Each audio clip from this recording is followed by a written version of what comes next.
Welcome back. I'm Cora Towers Film. And I'm Doug 218. How are you doing? Good. How are you doing? I'm doing well. Are you ready to do this? We are. We are recapping this week MasterChef Legends, season number 18, episode 2. 2. And this is day 2 of the audition process. Of a 3-day audition. 3-day audition process. And our guest judge this week was someone that had actually apprenticed with Gordon under the infamous Marco Pierre White, Curtis Stone from Australia. So, like before, if any of you guys watched Top Chef before, he's been on that numerous times, as well as other shows, being like a judge or whatever. And he now has a Michelin star, which Gordon also congratulated him on. Yes. So we get right into it. There's 9 aprons remaining. Right. So it's a lot of them to go through. There's a lot of them to still go through. The first one we meet is Anne. She's 39. She's a small business owner from Kalamazoo, Michigan. Now, I'd heard the name Kalamazoo as a kid, and to finally, I know this. Someone from Kalamazoo. To see someone from Kalamazoo, and to actually, I know this is going to make me sound like such an idiot. It sounds like such a made-up name for like a town or a city. Right. Yeah. So it's not the only one that has a weird name. No, that's true. But so Gordon and Curtis come out to talk to her, and she says the dish she's going to do is roast duck a la cherry with smashed potatoes and bok choy. And not mashed potatoes, smashed potatoes. So they said, okay, good luck. Make sure everything's good. We'll see you in there. Right. The clock clicks down. 45 minutes. 45 minutes. To cook, so it's not a lot of time to get it done. So she goes in, and they have nothing but positive comments. They can't, it's okay.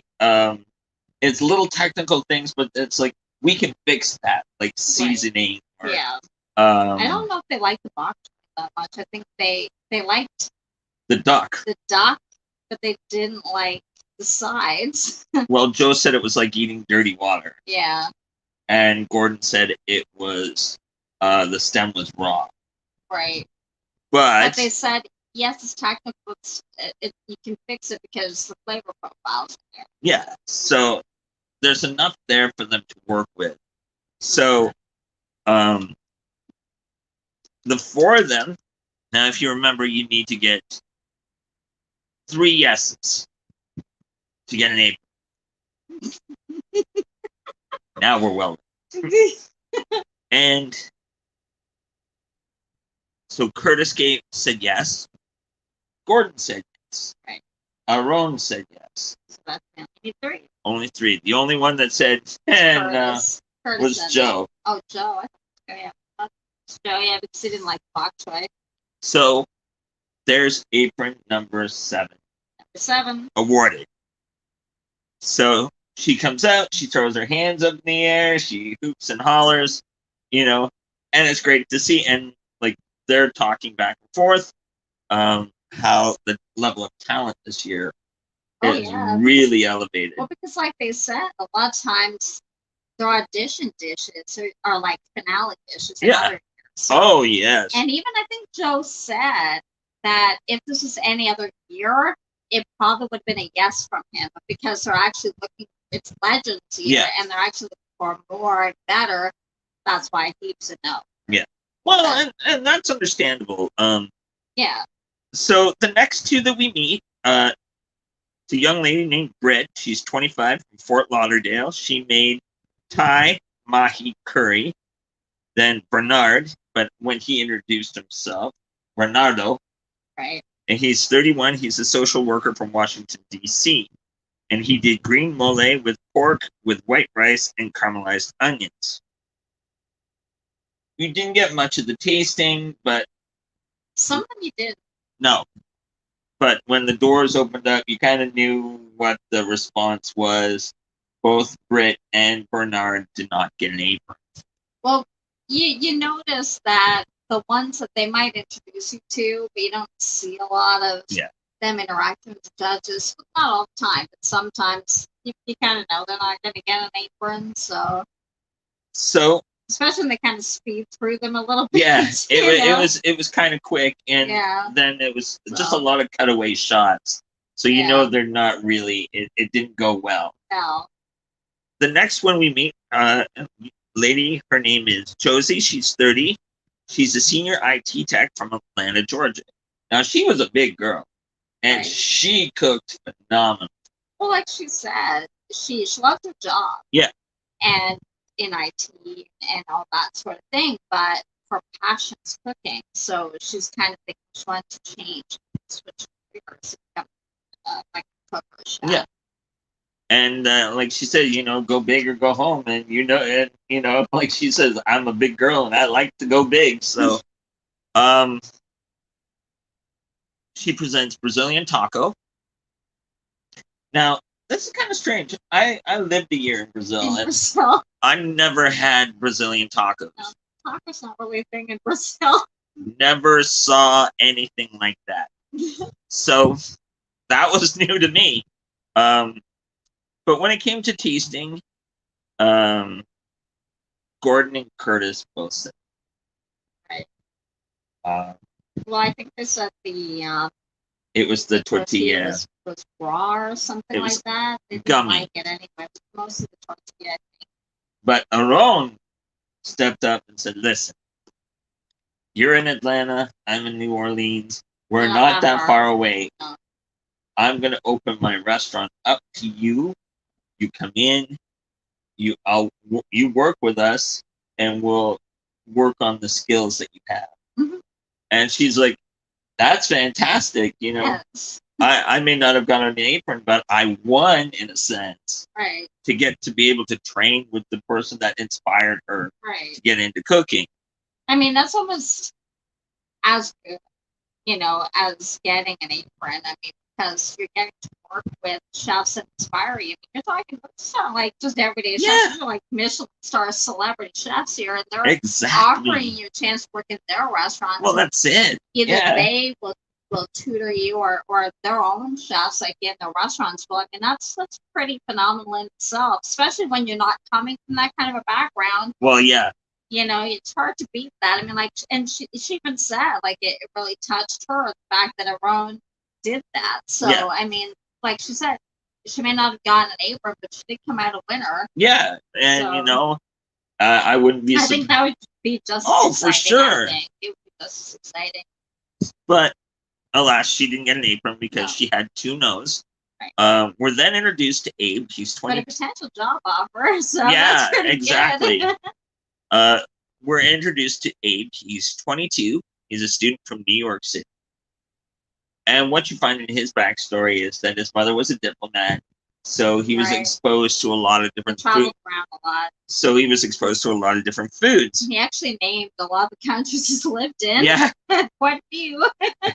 So too many to name, actually. Then Joe and Aaron come out to talk to him, and he presents a crispy skinned red snapper with avocado puree, deep fried tostada, and pico de gallo. Now, when the tasting came down, Curtis said the flavors were there. Gordon said the flavors were good, but maybe you need to edit back off some of the spice. Joe was like, it's great. It's, you showed real world, like a real world perspective. Makes sense. But Aaron chimed in and said, no, I we don't deep fry the tostada.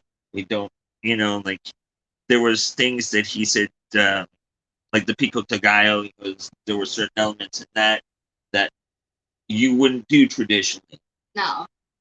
But he was the only outstanding no Right. during that tasting. Well, But so the thing is, some of them, he's not the first one. I mean, we've seen a few of them that are taking, say, traditional, say, Mexican and tweaking it. and tweaking Yeah. it to their own way.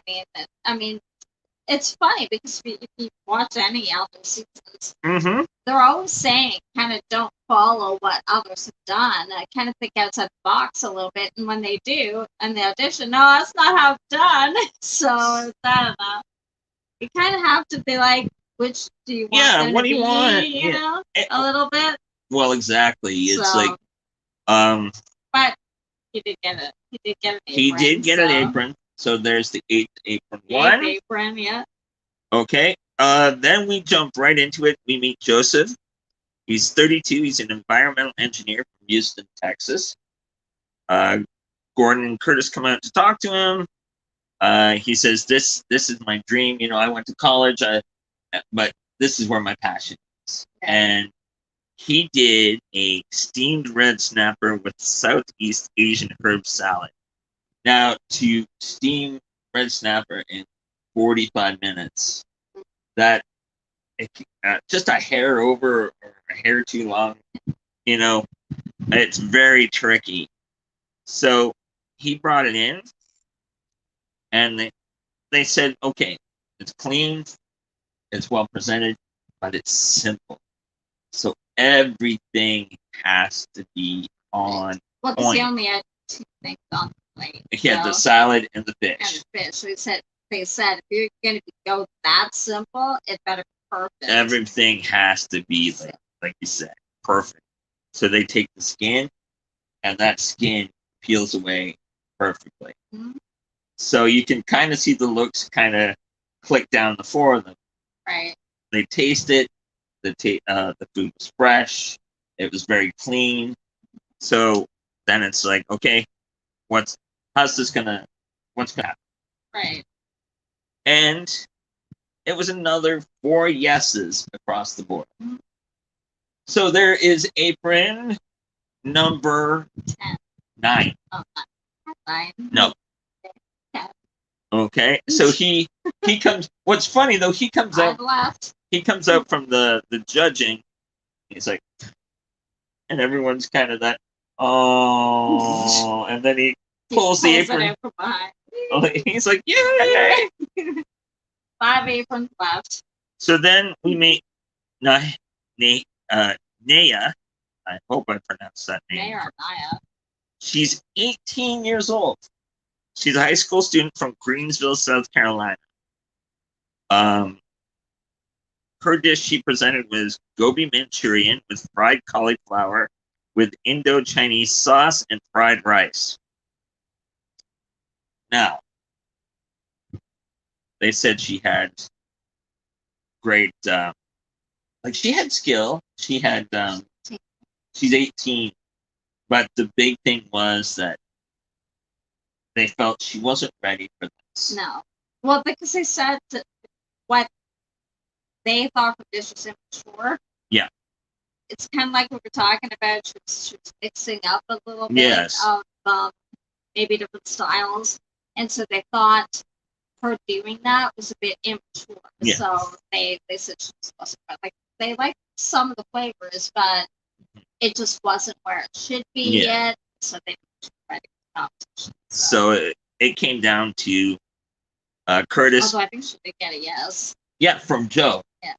He liked it. Interesting. Joe's the one who actually said yes, because he actually liked what she did. Yeah, he's like, you know, to hell with you guys. You know, like if she's willing to take a chance and express herself culinary. Right. And that's basically what they're looking for. This is what we're just talking about, you know, but then some people they're okay with them taking the risk and others not so much. So of course we're not tasting the dishes, so we don't know what they actually taste like. But. Well, and even Gordon said, you know, like certain Asian components shouldn't have been in the dish. Yeah. He's like, I've had this in India before. Not in it. Soy sauce was not in this. Right. So like we said, Joe was the only yes vote, and the other 3 said no. Yeah. And so she didn't earn an apron, but she said, you know, that's okay. I have fun. I have time. I got time. She said she'd come back next year. And then her mother chimed up maybe after college. After college, because it's a college. So. And so it's like, priorities. Next year, and her mom's like, maybe, or grandma, after college. After college. So then we meet. Her name's Anaya. She's 25. She's a legal assistant from Dallas, Texas. So Texas is being well represented in this episode. Texas, yeah. So Joe and Aaron come out to talk to her. Or it's Southern states anyway. Yeah. And she tells them, I quit my job. Right. To come and do this. Yeah, she took a big risk. And they're like, wow, okay. Yeah, she said she did. She was a legal assistant. Right. That's and she's like, it's all or nothing. I need to get this apron or I've got nothing to go back to. Yeah. So she presented a flank steak chili relleno with rice and beans, a tomato sauce, Oaxaca cheese, and Mexican crema. I had to actually look up how to pronounce the cheese. Yeah. Because it's like how it's written is Oaxaca.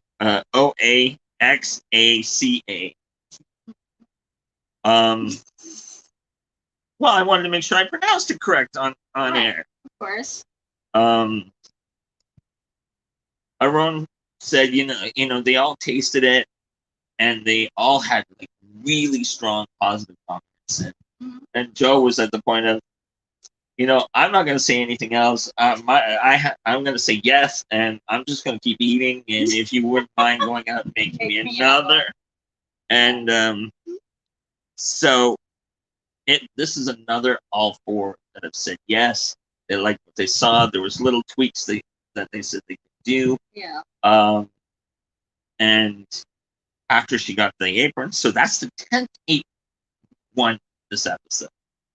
And as she was walking out, Curtis was like, the level of talent, you've seen so far, you guys are going to have a good season, and really, I think this season's going to be remarkable. So far. Yeah. Because the level of talent that has come in 2 days of auditions. Yep, not left. And not many aprons left. 5 aprons. And they introduced who the next celebrity judge will be next week. The next legend's Paula Deen. Miss Paula Deen herself will be on the judging panel. So that should be fun. It'll be fun. She usually is fun. Okay. What do you think of the concept of the show so far? Like, I like the idea of the legends coming in, and they also have to say, because a lot of times when they had celebrity judges come in, usually in the show, and they'll have to taste it, but mostly like mystery box, but not the elimination kind of thing. So, but they don't normally have to say kind of thing, and if they win or they get eliminated.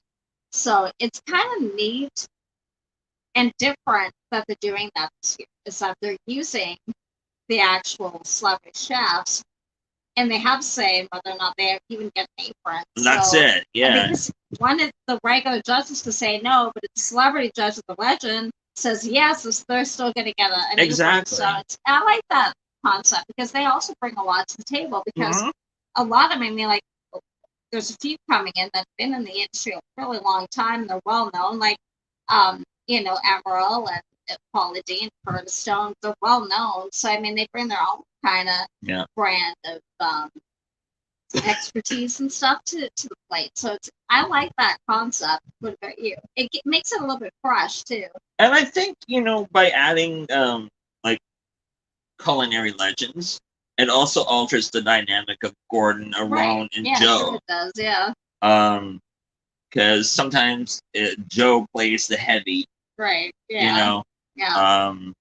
And it kind of. Sometimes Gordon does, but more Joe. Joe. But like you said, sometimes Gordon does. It'll be interesting when we see someone like Paula's coming in next week. I saw on the wall Morimoto. Morimoto, yeah. Jonathan Waxman is another legend that we've seen on other culinary shows. Yeah. So she's still to come. What I'm surprised is that they didn't manage to get like Thomas Keller. Well, see, you can't see all of the pictures, so Yeah. I mean, it's a. They haven't even gotten into the competition yet, but maybe they. Maybe. I mean, we don't know everybody that they've gotten yet, so. You know, and you usually see Wolfgang Puck in things like this too. Yes. So I mean, but they only show a little portion of the pictures of who they're bringing. So far, like you've seen Avril, Curtis, and Paula. Yeah. And we see Masahiro Morimoto. Yeah, Morimoto. But we'll see. We haven't seen all who are going to be in the show yet. So who knows? There could be some surprises still. And exactly. And you can see that a lot of these new contestants this year have really taken plating into consideration. Because if they've been watching any other year, they're learning that. I mean, it like we said, even the opening, the auditions are very different than 18 seasons ago. You know, so I mean, you can see the difference in what they did to what they're doing now. I mean, you can see how much more refined the plating is. The thought going into the actual dishes and all that kind of stuff. But like we said before, you're not seeing the initial audition process like you used to, like where it was hundreds of people and whittling it down. It was like a mass cook thing in a big warehouse kind of thing, and then they whittled it down to what is now, and when they actually meet big judges and stuff like that, because they don't normally at first meet the big judges. It goes through other panels to get there. So, and you used to be able to see that in the earlier seasons of MasterChef. So now, you're seeing that. So you're actually seeing really the best of the ones that they've weeded out already. Of course, and now they're weeding it down even further. So, and I guess it speeds it up a little bit so they can get right into the competition instead of like going way back to hundreds that are auditioning right across the country.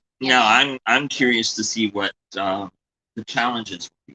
Yeah, it'll be interesting to see, and then how the legends play into it. Exactly. Yeah, that'll be interesting. I'm kind of curious to see what the Southern Belle, Miss Paula Dean, will bring to because she usually does very fried or very Southern like dishes, so it'd be interesting to see, you know. And if any of them will come back through the rest of the competition, or if this is the only part you're going to see them, that's going to be also what'll be interesting. Will they come back in the actual competition part of it, or not? That'd be interesting. I would hope so, you know, because it would be nice to see. Because why only come for the audition, then we'll see them again for the rest of the competition. Exactly. I mean, we'll see though, but there's at this point, there's no indication if that's the case or not. So what's going to happen once all the actual competition starts? Exactly. So it'll be interesting to see anyway. Well, if I was to give this episode a score out of 10, I'd give it, a 10 out of 10. Like for what was presented, a lot of it was like really fabulous looking. Yeah, a lot of times you wish you could taste it. Oh yeah, because like they'll say all this and that, but you might like it. I mean, obviously they're chefs, they it's supposed to be a specific way. Especially when Josie presented Brazilian tacos, I'm like, something you probably have never heard of. I'm like, wait a minute, I want to know what that is. I want to try that. So you never saw that? I never saw it, and I lived in the country for a year. Yeah. But I'm curious to see what the final audition phase, which will be next week. And then once the whole competition starts. Yeah, it'll be interesting to see. And like, I'm curious to see, are they any of these previous ones been legends going in the actual competition phase? So or is it all just going to be a brand new legend? So that'll be interesting to see. And what other legends they're going to bring in if that's the case. So. I hope so, because it's an interesting concept, and some of them are real fans of some of the legends they brought in. Oh yeah, sure. They are. It's neat. It's neat, I think, to see people put it together. bored by Meeting the Legend. Yeah. I think, but it was good show. And hope you enjoyed it. Get the chance to check it out. You should definitely do that. The next episode, this is coming Wednesday, airing at North African Hours. And we'll be back here next week to recap MasterChef Legends season number 18. It'll be episode number 3. I hope you enjoyed our show and our recap. And if you did, give it a thumbs up. And hopefully you will subscribe if you haven't already. And don't forget to hit the notification bell if it's down here if you're on your phone. And so you know when we go live every Sunday, recapping MasterChef Legends. Thank you for joining me. Hey, thanks for having me. It was great. And thank you for joining us. Hope you enjoyed it. And we will talk to you next week. Have a great week, guys. Be safe, guys. Take care. Bye-bye.